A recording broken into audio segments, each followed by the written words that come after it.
Welcome to our Monday evening science talk, and thank you guys for being here and sharing your evening with us. And I'm going to share my screen, and we're going to get on with this presentation tonight.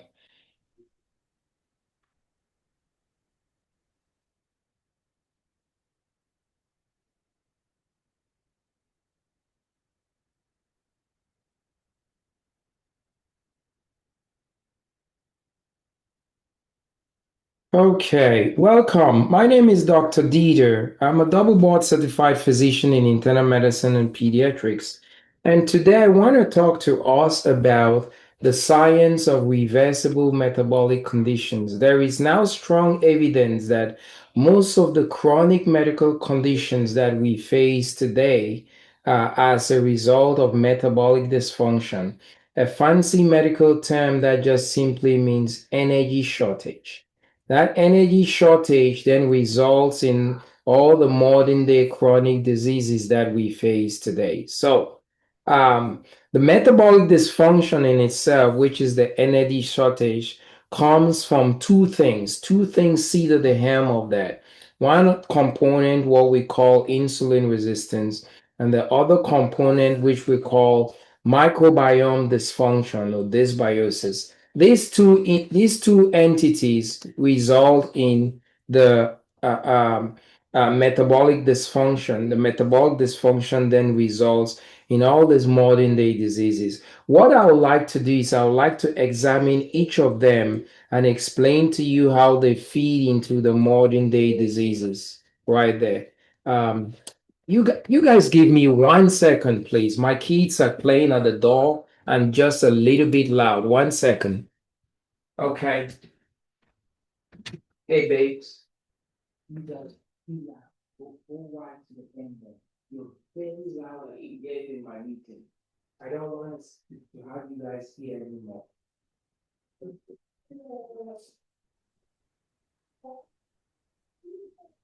I am so sorry about that. They were very loud, playing right at my door.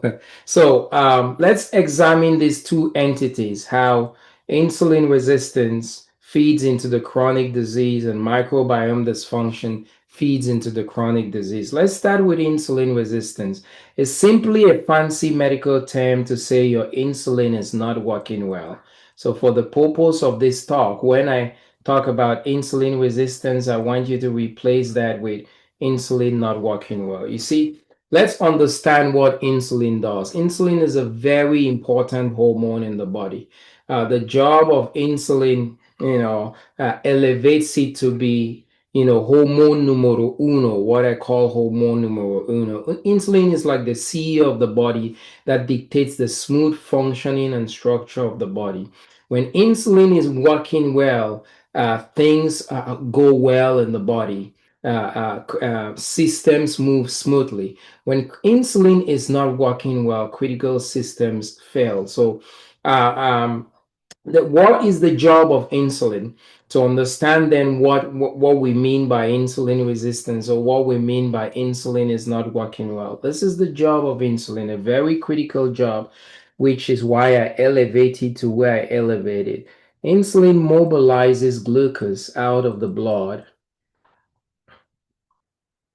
into the cell. You see, when we eat, the end product of absorption is the release of glucose into the blood. Insulin's job is to get that glucose out of the blood into the cell. In the cell, there is a special organelle here in the cell called the mitochondria. The mitochondria is like the energy little energy units in the cell. In the mitochondria, the glucose goes through a complex series of reactions called the electron transport chain with the result of an energy molecule called ATP. So ATP is just simply energy. Insulin mobilizing glucose out of the blood into the cell, and the cell goes through the mitochondria through the electron transport chain, resulting in energy, which is ATP, which is energy. Now, every cell in the body requires energy to function. The smallest entity of the body is the cell. Cells group up to form tissues, organs, systems form the whole man. Every single cell in the body requires energy to function. When a cell doesn't have the energy it needs, it malfunctions.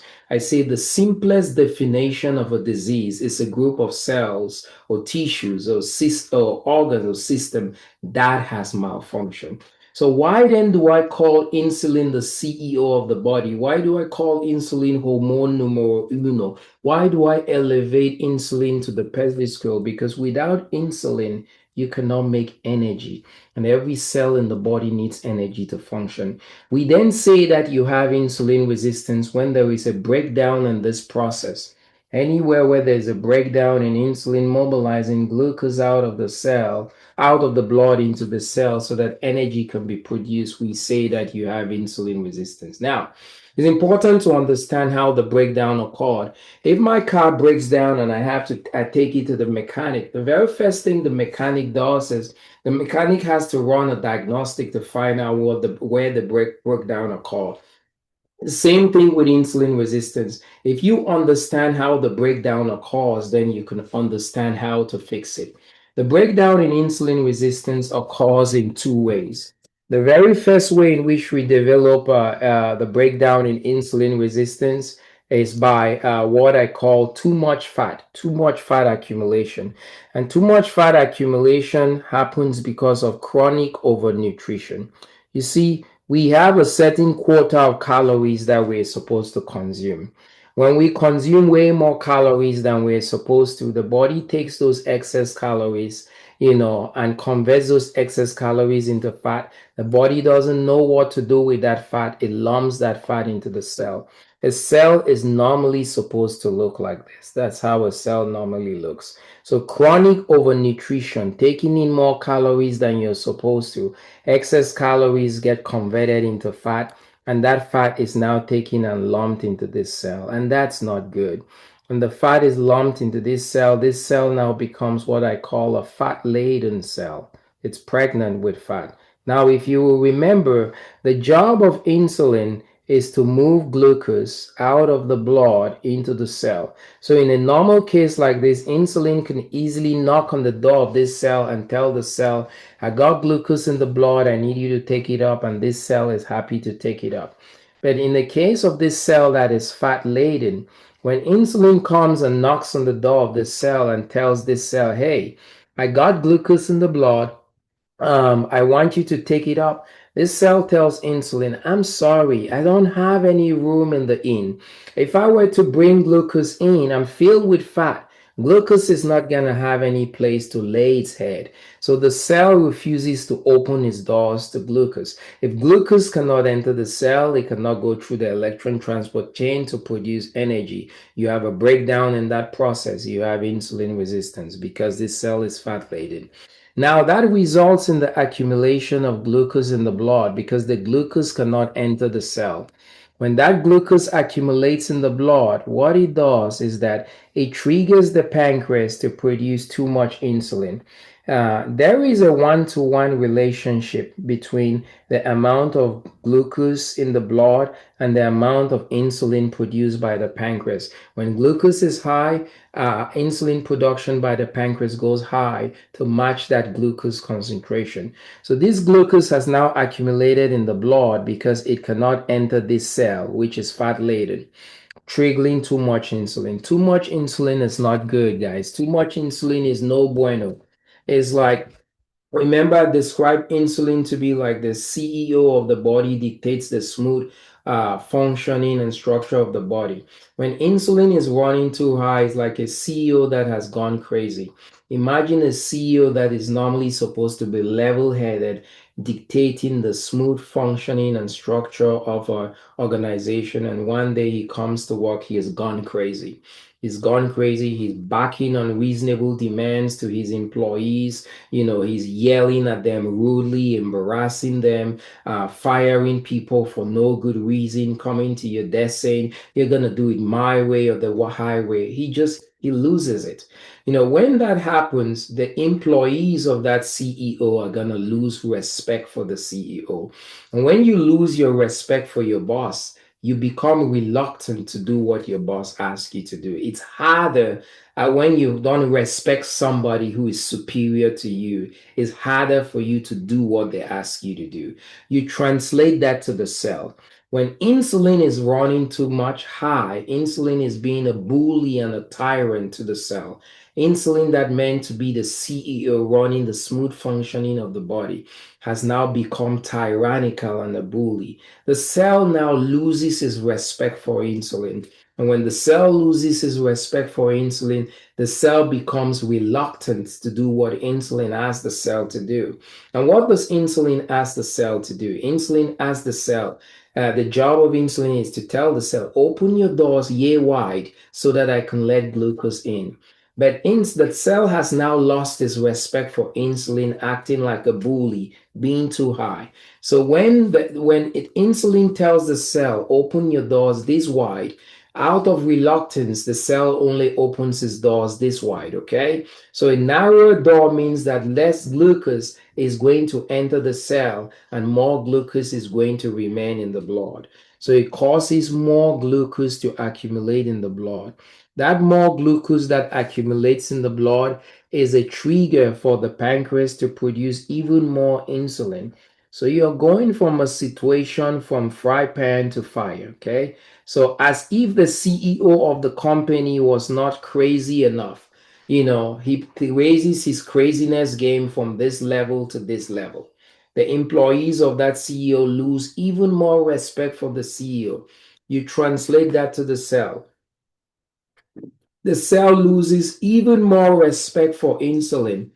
And when the cell loses even more respect for insulin, it goes from, instead of having its doors initially yay wide, out of loss of respect, it had its doors yay wide. When it loses even more respect for insulin, it causes its doors to be even narrower. So it compounds the effect, causing more and more glucose to accumulate, and you're just having a vicious cycle. So, and when that insulin is accumulating like that in the blood, it accumulates higher than the threshold that needs to be, you have a diagnosis of diabetes. Okay. That's how insulin resistance leads to diabetes. You have a diagnosis of type 2 diabetes. Now, I don't want you to take from this that insulin resistance is only diabetes. Now, when you have insulin resistance, it causes a slew of issues. Insulin resistance is the reason why people suffer with obesity or weight. You see, when your insulin levels are high, right, like this, insulin is an anabolic hormone. When insulin levels are high, this is what happens. Insulin goes and locks fat up in the jail cell. Fat is locked up in the jail cell. You cannot lose weight. You are overweight, or you are obese or what have you. Now, when insulin levels are low, which you will see down the road, it causes the opposite picture. Fat gets released from the jail cell. So if you're struggling with your weight, struggling with obesity, it's because of insulin resistance, too much insulin that is causing fat to be locked up in the jail cell. So multiple, when we talk about insulin resistance, just think about energy deficiency that then results in all of these illnesses. Um, Yesterday, I highlighted cancer, I've highlighted obesity today, and we've spoken, just in that other slide about diabetes, the link to this accumulation of glucose in the blood now over going past the threshold of what glucose should be, and you have diabetes.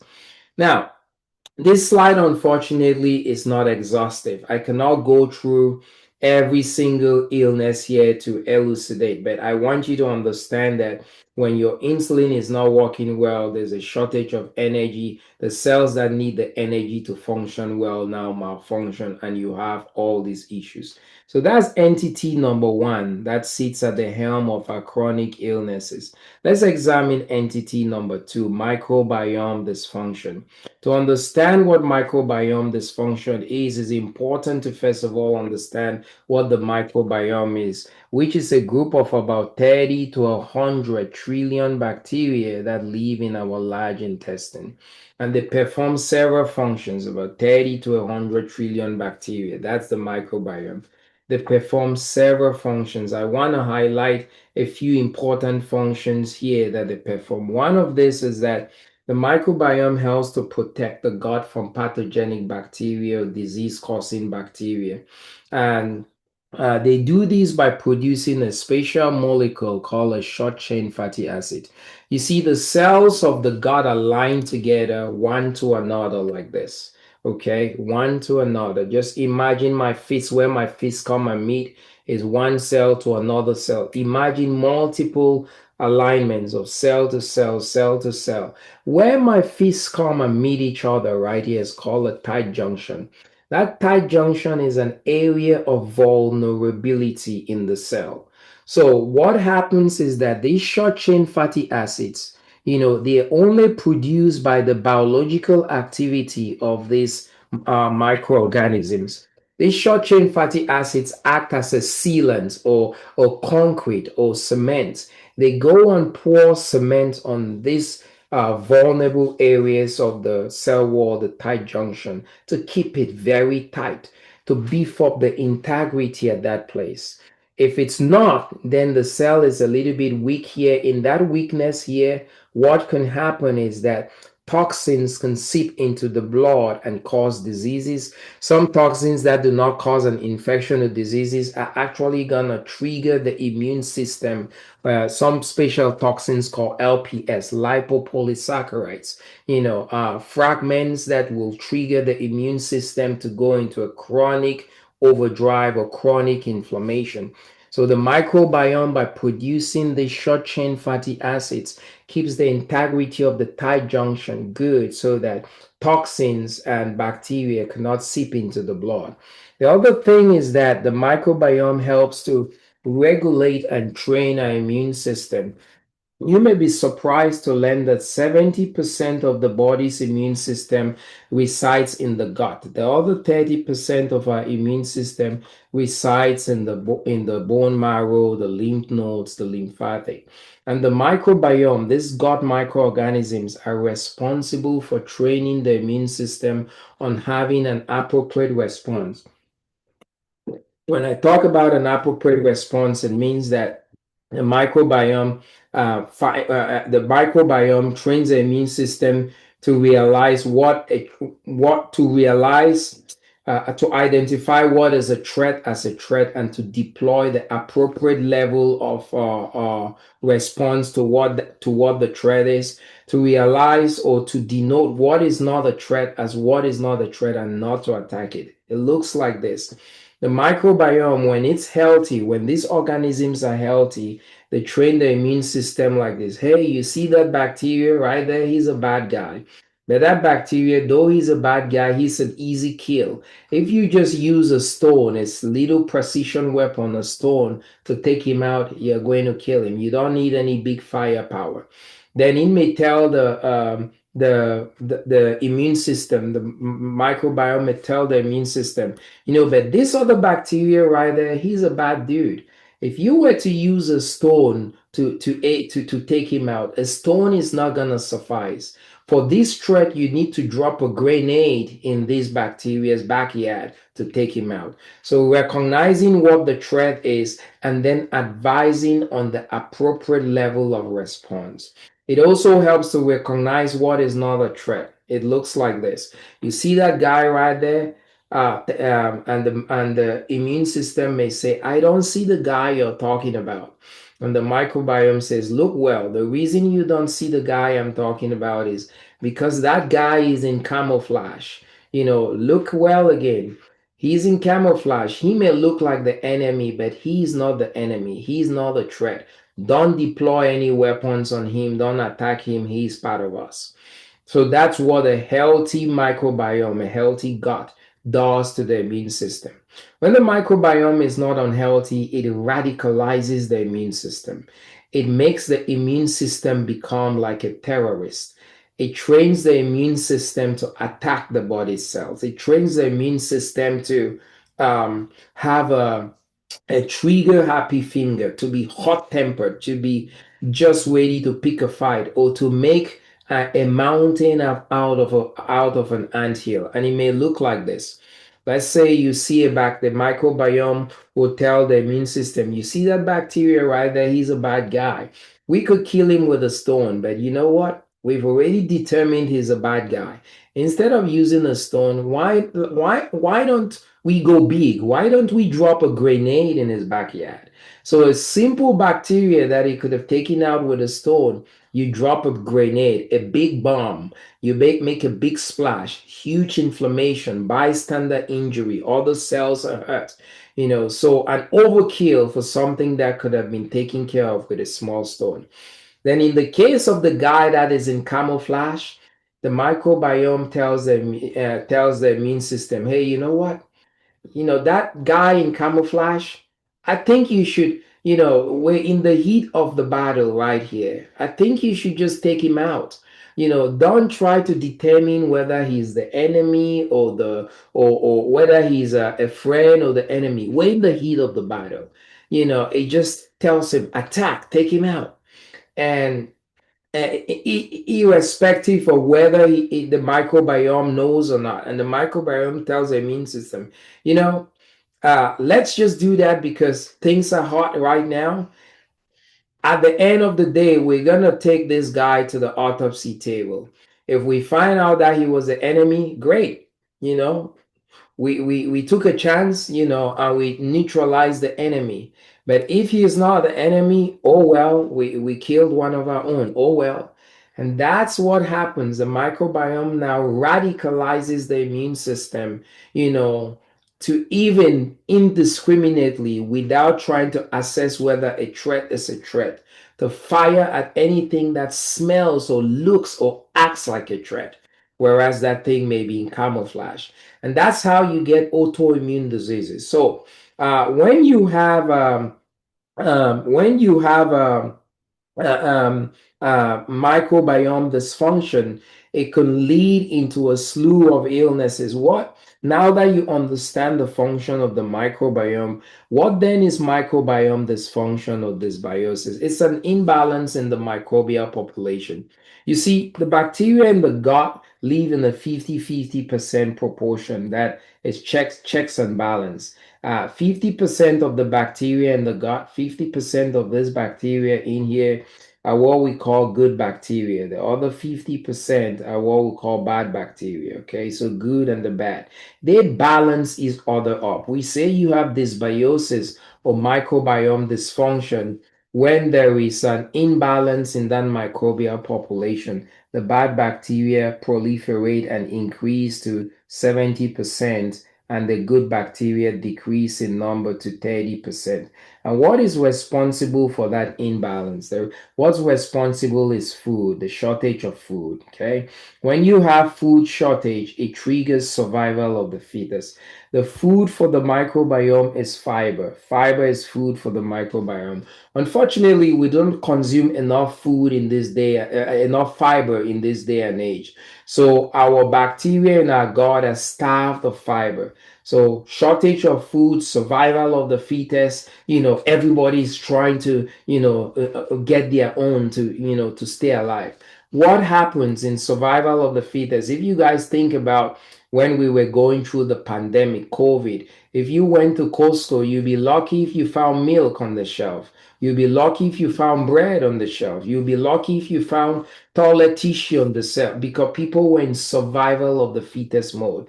When there's a shortage of food here, that same survival of the fetus plays in the microbiome, and the bad bacteria, the stronger bacteria. So what happens is that the bad bacteria, that is the stronger bacteria, they hoard in the survival of the fetus fight. They hoard the little fiber that is there, the little food that is there, and then they say to themselves, let's go ahead because there's not enough food to go around for the good and the bad, and we're stronger. Let's go ahead and increase our army. When we increase our army, we can now keep a monopoly or a hold on this food. So they increase their army at the expense of the bad bacteria. And then you have that imbalance, the 70-30. It could be 70-30, 80-20, or whatever you. Just a loss in this 50-50% proportion. And we call that loss dysbiosis. When you have dysbiosis, it causes a slew of autoimmune diseases because the immune system is attacking the body. Irritable bowel syndrome comes from dysbiosis. Type 2 diabetes is also linked to dysbiosis. Some elderly people may have a condition called small intestinal bacteria overgrowth syndrome. That comes from dysbiosis. Small intestinal bacteria overgrowth syndrome. Some of you guys who are elderly may have heard of this. The two our intestines are separated. The large colon and the small colon are separated by a valve called the ileocecal valve. So let's say this is the small intestine, and this is let's see, this is a small intestine, and the small intestine ends here, and let's say the large intestine starts here. Okay, let's say large right here. There is a valve right here that separates the small intestine from the large intestine. This valve is supposed to be a one-way valve because food is supposed to flow through the intestines from the small to the large. This valve is a one-way valve, and what happens when you have dysbiosis? It causes the overgrowth of bad bacteria in the large intestine. When there's the overgrowth of bad bacteria in the large intestine, that overgrowth pushes on this valve. This valve is the door that separates the small intestine from the large intestine. Things are supposed to flow in this direction, never in the opposite direction. So the overgrowth of bacteria in the large intestines now causes bacteria from the large intestine to push on this valve, overcome this valve, and cause a reversal of flow of bacteria from the large intestine into the small intestine. When bacteria now from the large intestine enter the small intestine where it's not supposed to be, it causes irritation, diarrhea, bloating, and whatever. That's what we call small bacterial intestinal overgrowth syndrome, because it's coming from bacteria in the large intestine that has proliferated, has pushed the door of the small intestine and backflowed into the small intestine. Now, I want to also talk about anxiety and depression, because anxiety and depression, some of you guys may be surprised that is linked to the gut. In our gut, in the gut makes a hormone called serotonin. You may not know it, but the hormone that helps to maintain our mood, called serotonin, the happy hormone, 90% of it is produced in the gut. The other 10% of that hormone is produced in the central nervous system. When you have dysbiosis, that 90% cannot be produced, and that results in anxiety and depression. This other slide here is what I call the metabolic sequence of inflammation. What here it means is that insulin resistance and dysbiosis result in energy dysfunction. So you have a fire that starts here. The fire spreads to metabolic dysfunction and then results in damage to the cell. Any cell that is damaged is going to injured, is going to cry out to the immune system. When the immune system hears the cry, it deploys an inflammatory response. The inflammatory response comes to the cell but finds smoke, doesn't find fire.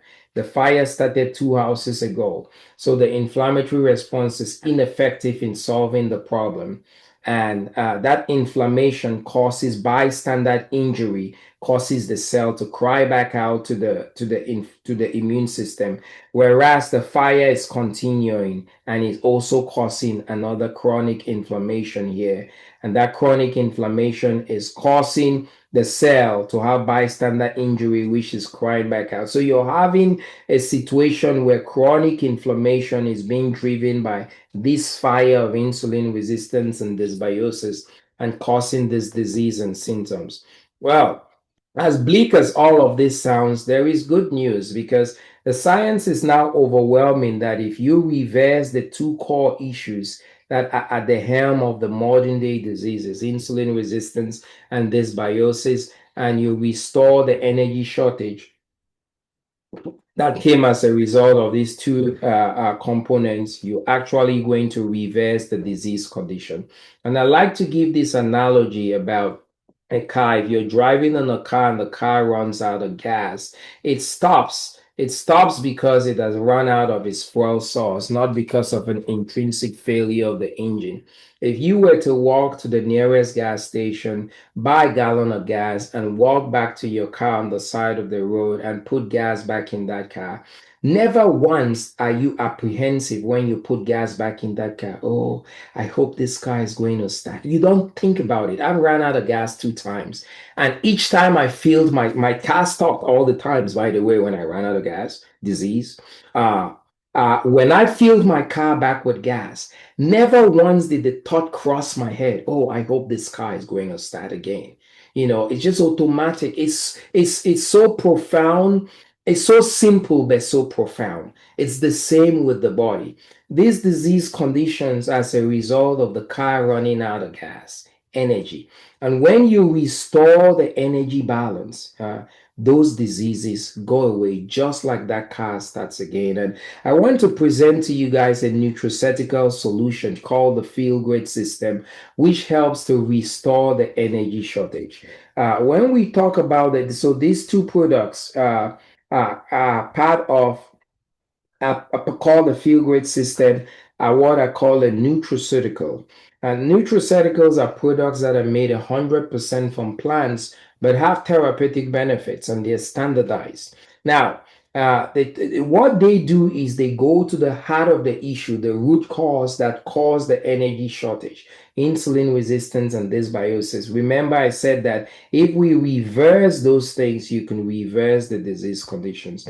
And these two products, do just that.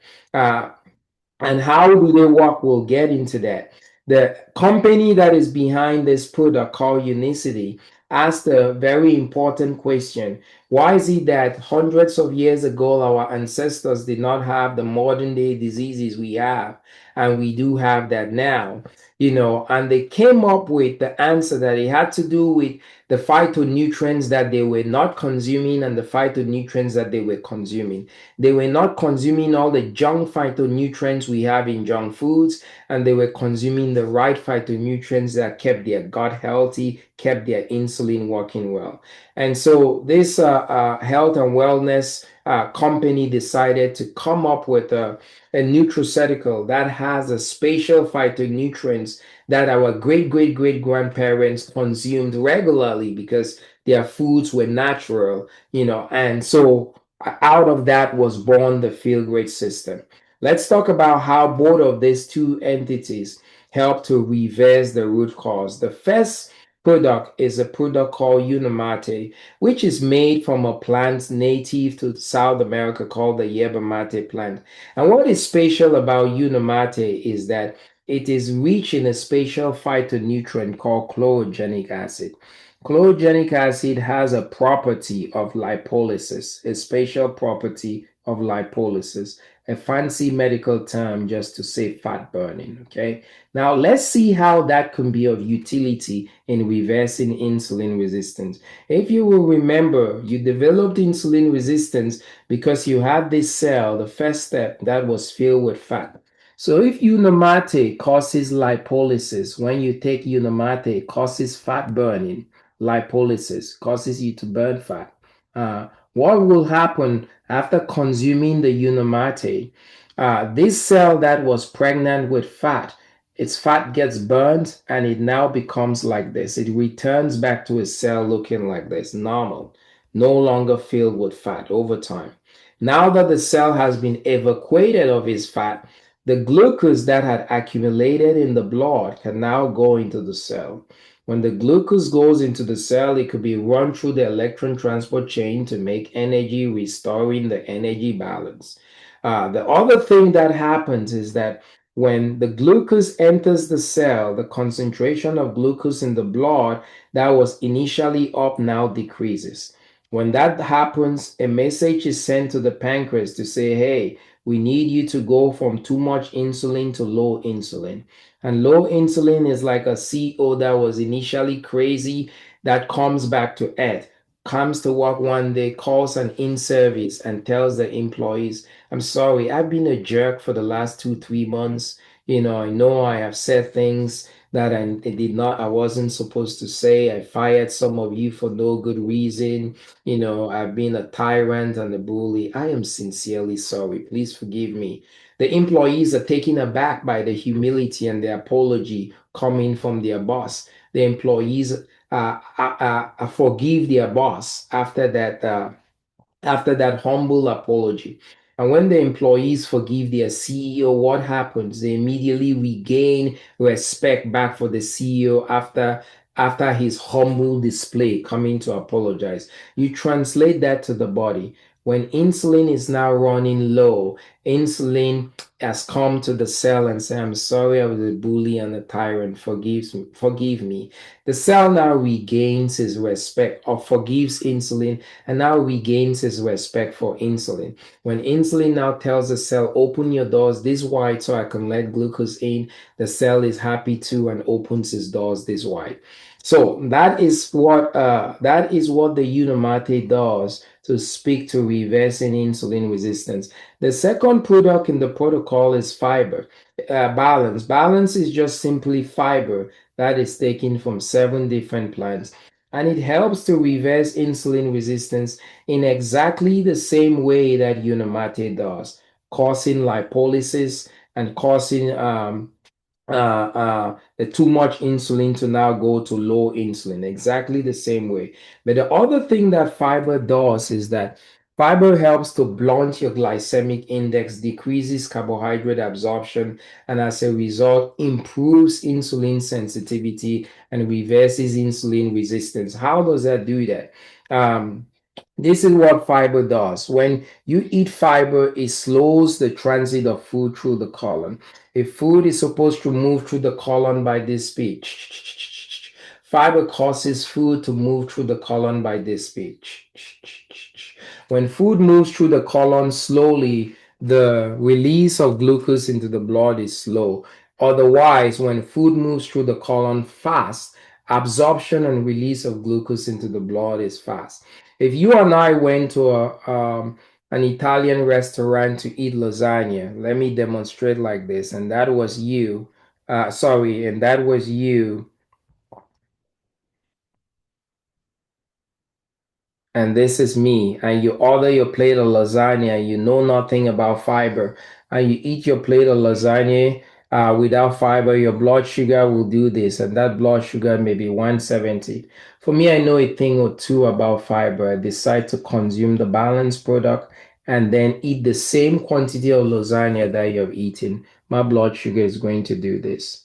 Okay, and that blood sugar may be 80. The consequences of this, because your blood sugar has gone up to 170, your pancreas is going to have to produce a commensurate higher amount of insulin to deal with that blood sugar at 170. And your pancreas, for you in this case, may produce 20 units of insulin. For me, my pancreas is going to have to produce a commensurate lower amount of insulin, maybe 5 units of insulin. Okay. Think about 20 units of insulin as the crazy CEO, okay? The employees do not respect them well. Think about 5 units of insulin as the humble CEO. The cells are going to respect it more. The other thing is that insulin is an anabolic hormone, guys. It stores calories because you have 20 units of insulin. From this plate of lasagna, you may gain 950 calories. For me, from this plate of lasagna, I may gain 350 calories. The more calories that you gain, right? Remember, excess calories, get converted into fat and then lumped into this cell and cause insulin resistance. So after eating this plate of lasagna, you're more likely to get to this scenario than me because you have gained 950 calories from that plate, whereas I've gained that. Huge, huge, huge what fiber does. And the last thing is that, so that's what fiber does to reverse insulin resistance. Now, fiber is what reverses dysbiosis. How does fiber do that? Fiber is food to the microbiome. Food to the microbiome. Remember, the shortage of food is what led to dysbiosis. So by giving the microbiome fiber, there is enough food for the good and the bad bacteria. Every living organism, whether it's a bacteria in your gut or a lion in the jungle of Cameroon, where I'm from, needs nutrients, and fiber is food for the microbiome. Unfortunately, we do not consume enough fiber. If you're a woman, the average amount of fiber that you should be consuming if you're a woman should be 25 grams a day. And if you're a man, it should be 38 grams a day. Unfortunately, we're consuming an average of 10 to 12 grams of fiber a day. Our ancestors were consuming about 80 to 90 grams of fiber. I'll end by saying this, that if you suffer from any chronic medical conditions that are the result of dysbiosis and are the result of insulin resistance, the two root causes, the Feel Great system gives you the opportunity to be able to take back your health. Thank you. I will yield and stop sharing my screen. And Dr. Kenny, if you will take it away. Thank you. Thank you, brother. Thank you as always, man, for your time. And I'm going to share my journey on this protocol and then show some more, just kind of proof to let people see, as you said, Dr. Dieter, reclaiming your health, right? Which I think we're all looking for and forward to doing. So this was me, as you can see here in the picture, February 26th of 2024. I had so many signs of insulin resistance, I had no idea. I had skin tags, belly fat, high inflammation, my blood pressure was going up, cholesterol, I had fatty liver, didn't know it, and I was a disaster. Cardiac AFib. Within a month and a half later, I was in the hospital for nearly 2 months. And my appendix had ruptured. Then I got an abscess. I mean, it was an absolute disaster. I couldn't stand. I mean, I had put on tons of weight. I'd lost tons of muscle. When I got out of the hospital, I'd found this protocol thanks to someone sharing it with me. And when I saw it, I was like, man, this makes so much sense. And in 35 days, I went from this to this. My testosterone's back. I'm stronger than I've ever been. My fatty liver's gone. Sleep apnea is gone. My energy's returned. And I feel absolutely fabulous. Now, this is Keith who will have share, but Keith excuse me, a type 2 diabetic. This is a diabetic foot ulcer. This is Keith's foot, and I'm going to show you another diabetic foot ulcer as well. So we see quite a bit of this kind of thing. Now, my question to everyone on here is if you saw this husband and wife right here, supposedly going into their golden years for them or for the pharmaceutical industry, right? If you saw them go from this to this, would you be intrigued? I mean, would you ask them what they've done? And what our company has done, and what I love so much, is they not only provide us with a bottle that kind of like is going to look a little different, but you're sipping this stuff to stimulate your GLP-1 and keep your blood sugar as low as Dr. Dieter shared. But when you see people transform like this and you ask them, even for his spouse or a family or friend, we all want them to be better with us and healthier with us. And when you share this discount link that the company provides you, not only do you and your family and friends get that same discount price direct from manufacturer, saving you 27%, but you get a $10 coupon as our company's way of saying thank you for the referral. Now, this is someone I've met through this process. I'll be speaking in Harlingen, Texas in January. And I met this gentleman who drove about an hour to meet me. And he had saw me presenting similar to Dr. Dieter. And this guy on the left had fatty liver, yet had never drank alcohol in his life. He also had hypertension stage. It was triple digits, both number. Dr. Dieter, you'd have had a field day with him. And he had sleep apnea so bad he was waking up his neighbors next door. And in 6 weeks, this was John off all medication. All those symptoms are gone simply by using the protocol Dr. Dieter just shared. Now, this is our own right here. Dr. Dieter and I both were pretty healthy at one point, where we? And so, Yes, Doc, I think you said you were 220 in that photo, right, brother? that's correct. 220. And I And, had a and basketball in my belly. oh man, I think I had a beach ball, so I had you beat, brother. But here he found the power of fasting, and I've used fasting too, and it's very obvious. I mean, this is 6 years of Dr. Dieter fasting, and people say, well, why not just fast? 1 billion %. But these are just wonderful, simple tools that not only make fasting simple, but look at Dr. Dieter 2 months on the protocol.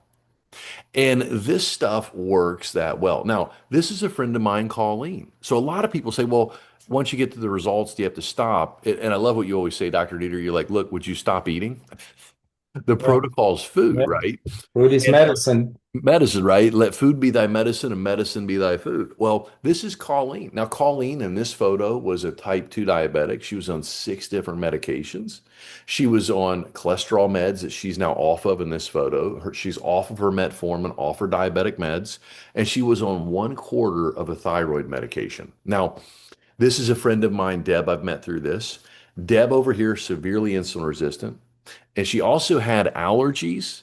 She had IBS and autoimmune disease, as Dr. Dieter just laid out with gut dysbiosis. You may have heard it called leaky gut, right? And this is 7 months, and Deb went from a size 12 to a size 4. She reversed her insulin resistance, fed her gut, detoxed her liver in this process. And in doing that, her allergies are gone, and so is her IBS. Now, Angelita is a friend of ours. She's a nurse practitioner here in the Fort Worth area where Dr. Dieter lives. And in this photo, she was on 6 different medications, 5 for GERD and IBS, and 1 for antidepressant. Now, as Dr. Dieter explained, when you feed the gut, serotonin, your happy hormone, is in the gut. If anyone's on here using the protocol and you've noticed an improvement in your mood, feel free to put mood in the chat. And the reason is your body makes serotonin, your happy hormone.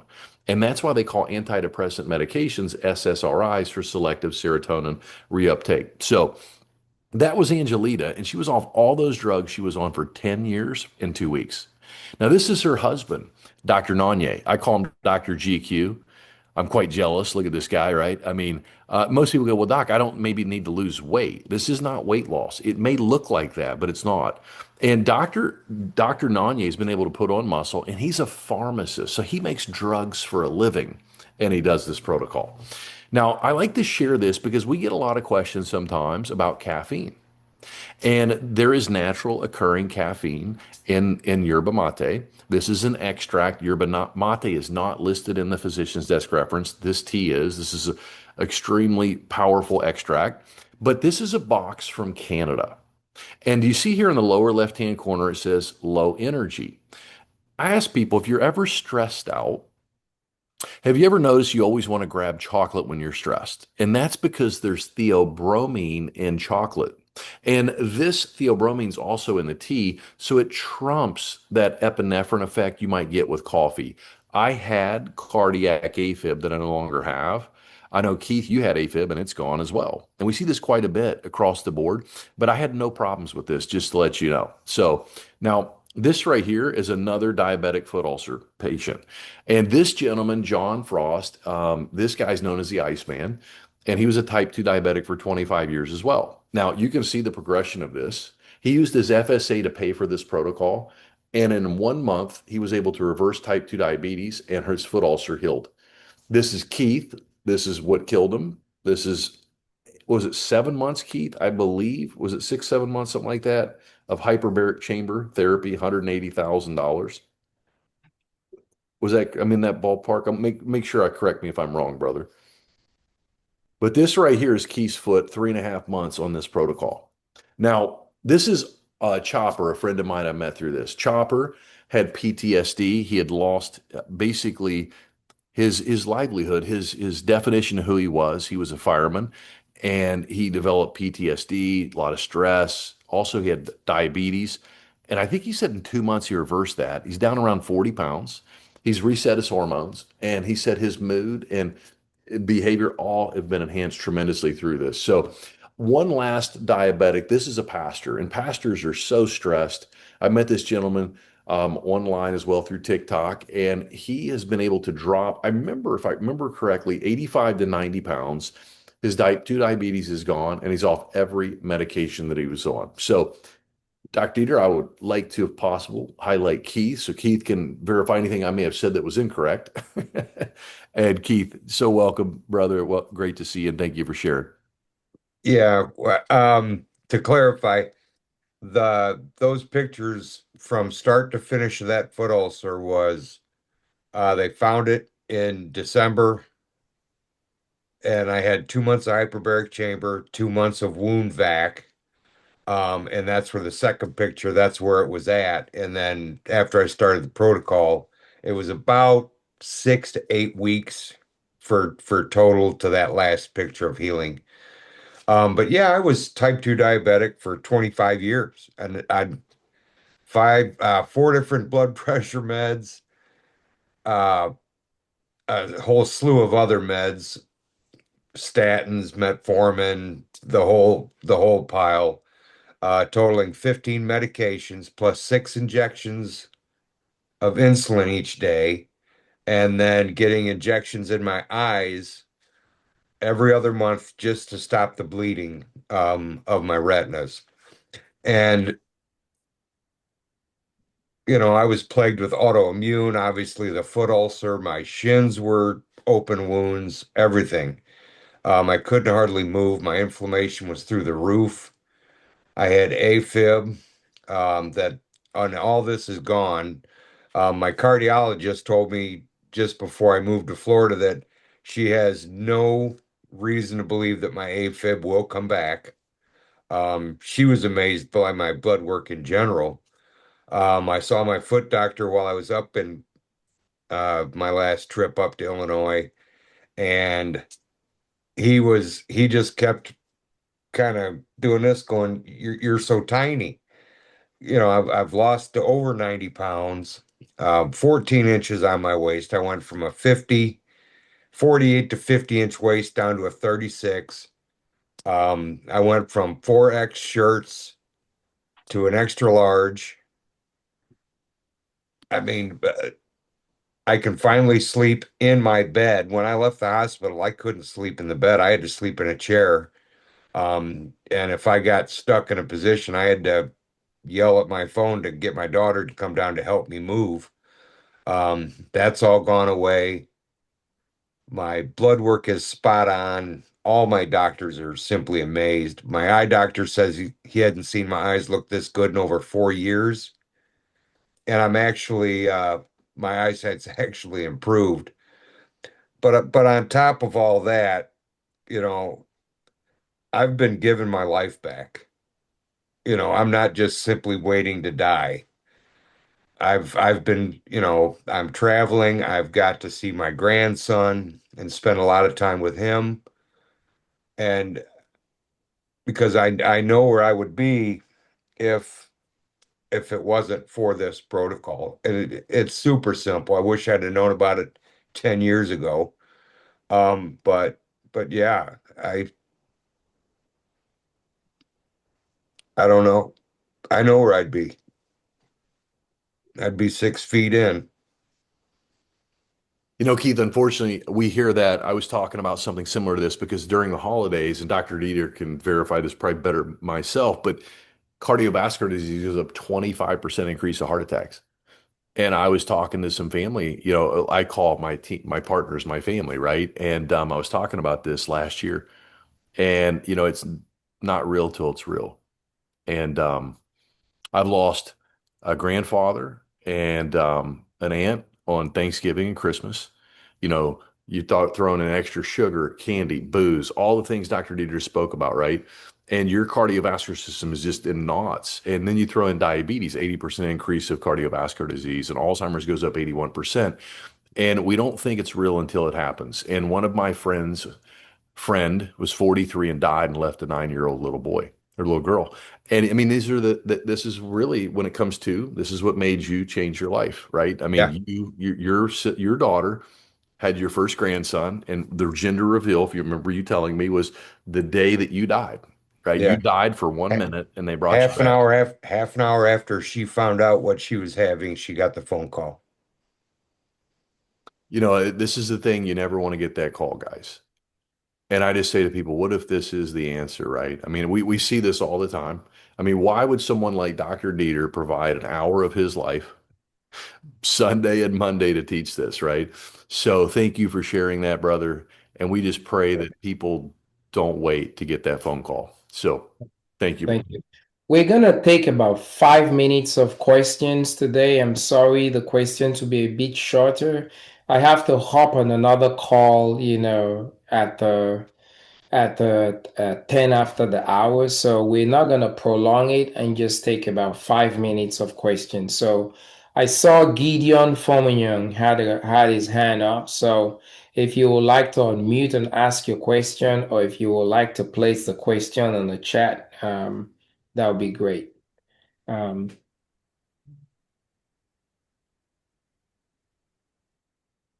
Yeah, good evening. I'm just out of curiosity. Do you have some cancer examples, folks that have had cancer and it got reversed? Um, if you guys could share, that'll be great. Thanks. I can share. I mean, Dr. Eater, my mom, Gideon, was the first person I put on this. Like I told my mom she was taking this. And the reason I did this, and Dr. Dieter's an internal medicine doctor, so he understands this very well. All disease needs glucose. And so I told my mom, look, this keeps glucose low, it keeps insulin low. Insulin's the key to open that door. So, and I'm not saying we're going to fix it, but like, let's not give it fuel, right? So I put her on this. My mom had a complete hysterectomy in her early 40s. So her hormones are wackadoodle, right? And gone. And she, like, in 2 months, my mom improved her kidney function, Gideon, with cancer, renal cell carcinoma from 23% to 56%.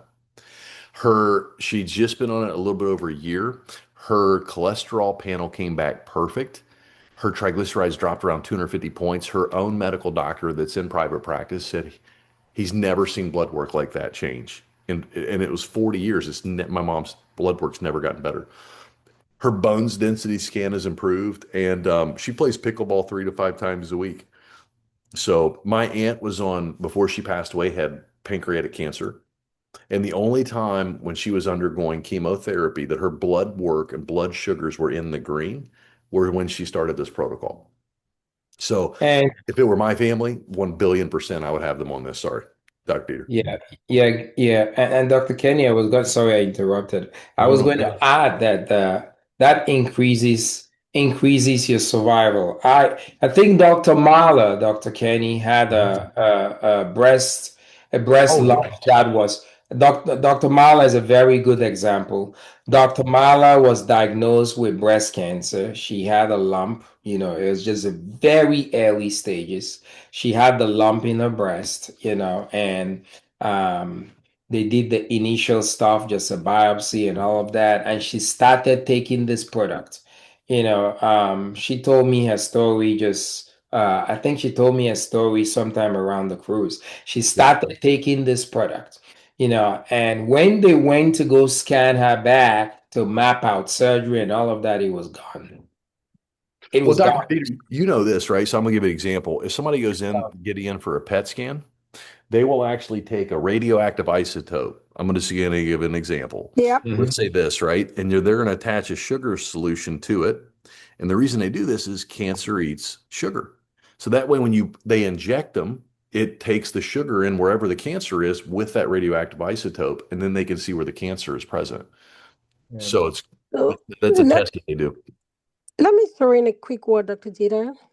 Yes, please. I think that one thing that I would like our guests to remember is that just about the body is not as simple as we want to think, and it's a bunch of complicated interwoven networks, and there's All not right. always Can you just can you can you can you pause? This is Dr. B Tazong. Dr. B is also a medical doctor, so she's giving her input as a medical doctor. She's a lifestyle physician. So go ahead, Dr. B. Thank you. Yeah, so my background is I'm board certified in lifestyle medicine and preventive medicine, but I've done a bunch of other things too, including HIV care, and currently I'm practicing dermatology. So I want to give you a little bit of a background. The body is quite interesting. It's very intricate. It's a network of things, and so the sugar is not only food for your body; it's food for a lot of things in this world. Even when you go into the garden, the sweet plants are the plants that a lot of things eat. Those are the ones that tend to be eaten by a lot of bugs. So sugar is a source of energy for most things on earth, inside your body and outside the body. So whenever you have excess sugar, you're going to have a lot of guests coming around. It's like having a nice party. So always think about it that way. Another thing is that there's something we call insulin-like growth factor. I talked about it the last time. And this is something that promotes, we call it an anabolic hormone. It means that it promotes growth in the body. And the highest times you'll see it is right after a baby is born and during puberty. Those are times when there's a lot of growth that is needed in the body. So this growth factor, it has receptors on almost every kind of cell in your body. So whenever you have this growth factor, a lot of things in your body tend to grow a lot. People that have stunted growth is because they don't have the right amount of growth factor during the growth phases. And what the way they treat it is by giving you a growth Say, go sit there. Yes. Go. The corner wants to know. hello. Yes, ma'am. Yeah, sorry. So I had to same. mute somebody. Okay. So same thing with so it's not just the sugar that causes that basically provides fuel, but when you have an increase in insulin, there's a parallel increase because the insulin like growth factor is very similar in structure to the insulin. So they tend to kind of attach to the same kind of receptors. And think about it this way: this receptor is found on almost every cell type in the body because it is what the body needs for growth in different parts. And so, if you have an increase in this thing, wherever you have cells, including cancer cells, guess what's going to happen? They're going to overgrow. That's why we talked about acanthosis. When you have this growth factor, they have receptors even on your skin cells. And that's why you have that overgrowth of skin, where you have that thick, velvety, carpety looking skin. You have some of the skin tags, which we call papillomatosis and so on. So I always say that you can never go wrong working on a principle. Principles are true across the spectrum of life. Whenever you see a principle and you apply it, you're most likely to have the right results. That's why when you get in the car, if you know how to drive, nobody has to tell you to do drive to go in the right direction. You know, if I put D, it's going to be drive. If I put R, it's going to be reverse because the cars were built on the principles of physics. Life works on principles. When you go after principles, things begin to make sense. So, in my mind, even though we don't have all the research to prove certain things, if we work on principles, if you want to kill somebody, just starve them. If you want somebody to grow, just feed them. So whenever you're feeding everything in your body, including cancer cells, yeah, you're going to have a problem. And whenever you're starving the bad things in your body or starving, even fasting is a form of starvation. It's just controlled starvation. You're basically reducing the amount of work your body does, but you're also reducing access to resources that the bad things in the body can use to overgrow. Thank you, Dr. B. I appreciate your inputs on this so much more. Look forward to more and more of your inputs like this. It sheds another light. Thank you so much. Thank you. You see, I'm probably saying the name wrong, Dr. Dieter. Is it Wanta or Wanta? Yeah, one, two, probably, but it's close enough. Yeah. Yeah, so the prices, what I would say about that is normally if I have a type 2 diabetic, the protocol comes with 2 teas and 1 fiber. And I always recommend buying extra fiber if you're going to have 2 meals a day. And the reason I say this, and if you're diabetic, type 1 or type 2, you understand this. If you keep blood sugar lower, which the fiber does, as Dr. Dieter pointed out, if you keep blood sugar lower, do you need to inject more insulin or less? So we want to keep that insulin as low as possible, right? So that's what I would tell you about that. So, Kenny, your question on how many months it takes to eradicate diabetes, we see it different from patient to patient. It just depends on how deep you are in your metabolic dysfunction, your profile, and what have you. Some people reverse their diabetes within 1 month, some people 2, some people 3. Okay, so just depending on the spectrum of the depth of your metabolic dysfunction, it can vary from 1 to 2 months to 3 months. But most people by the third month have reversed their diabetes. And another thing too, right, Dr. I mean, some people like it depending on how you're eating, right? I mean, so I've had some diabetics that will do some longer fasting and they're using what I mean with it, they're eating better. So they're eating more healthy fats and proteins. They've really restricted their carbs, especially the refined carbs. And that's going to keep insulin lower and that's going to help you do that even faster. So, okay. Dr. B, take the next question. What is the science behind vision reversal with insulin resistance reversal? You have your hand up. Okay, so sugar, I say sugar is sugar, it's sugar, it's sugar. Wherever you find sugar, it behaves the same way. if you pour some juice on a table or you spill some juice and you come back a little while later when it's evaporated, what is it? It's very sticky. Mhm. That's exactly what sugar does in the body. It's sticky. It makes things stick together. It sticks to your red blood cells. It sticks to things in your body. That's how we're able to measure the A1C, because we see how much sugar is stuck to your red blood. The percentage of red blood cells that have sugar stuck to them. So the more sugar you have in your body, the more things that you have red blood cells stuck to them. And so one of the things that happens, sugar. Also, if you put sugar in liquid, right, what happens? It kind of clouds, right? Do you Yeah. think that this sugar that you have in your body, the high levels of sugar, it stays only in your blood? No, it's high in other things, in different fluids in your body. And so my puzzle is that when you have the fluid in your eye, the fluids in your eye, they have some sugar in them too. And when you improve your blood sugar control, you see people that have vision disturbance, they'll tell you that one of the first things that they notice that has improved significantly is their vision. And And their then hearing too, Dr. B, right? Their tinnitus, their balance. Yeah. exactly, because I call sugar a wrecker. Mhm. It wrecks everything in your body. Nothing is safe from excessive sugar in your body. Mhm. One thing I wanted to tell the gentleman, coming from a lifestyle medicine standpoint, lifestyle medicine is an evidence-based field in medicine, and we're basically just going back to what people used to do. They basically just wanted to prove what we already knew. This is an excellent protocol, which is why I, as a lifestyle medicine physician, like to refer to people. It helps people do the right thing, but you have to still do the right thing. You cannot just treat your body any way you want and expect it to work well. It's like saying, okay, yeah, I drive. Let me just say I drive an expensive, car, maybe a very high level Mercedes Benz or BMW or Bentley or whatever, right? And the car runs out of gas, right? Now, do I just put any kind of gas in that car? No. Yeah, the gas is going to make the car run, but putting lower level gas like 89 or 91, that's not the recommended gas for that car. So our bodies are the highest quality machines that exist on earth. And you have to treat it with that kind of respect. You need to feed your body right and treat your body right. So there's no amount of stuff that you can do to your body that will offset bad treatment towards your body, like eating the wrong things. I mean, it's almost like saying I'm washing something and I'm dirtying it at the same time. What's the point? So you have to be willing to do that extra work. The only thing is that this protocol is amazing because it helps move things along a little faster, and it also gives you something to work with. Because people try and they get discouraged, but this thing helps move the needle, so that you can actually see the change happening, and it encourages you to do even more. Dr. B, you said something maybe a week ago, and Yes, it was so true when you were talking about how the protocol, people's palates change because the biochemistry changes in the mouth, right? yes, And so sir. people make better choices, right, when they do this too, I find across the board. So I wanted to throw that in there. I remember you saying that, and it was so true. Yes. Yeah. So thank you guys. I'm sorry we're going to have to cut the question in at this point here. I have another meeting I have to pop into. I really appreciate you guys. Dr. B, I want to thank you so much for your contribution, helping to be able to chime into the questions. Dr. Kenny, thank you very much for also moderating, sharing the testimonies. Keith, thank you for your testimonies. Thank you for the questions asked.